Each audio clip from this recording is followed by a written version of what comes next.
ayam kenyang, ayam bertelur di atas jerami. Inilah adat dan budaya Tamiang. Baik buruknya harap maklumi.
Di desa Purwodadi ini sangat baik ya, karena ada fasilitas isolasi, kemudian ada ketahanan pangannya, kemudian petugas-petugasnya juga sepertinya sudah terampil kan gitu ya.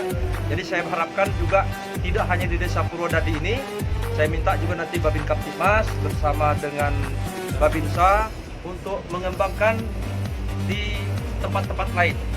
Jadi ada beberapa desa nanti mungkin akan bisa diajak juga ikut menciptakan atau seperti kampung tangguh yang ada di desa ini.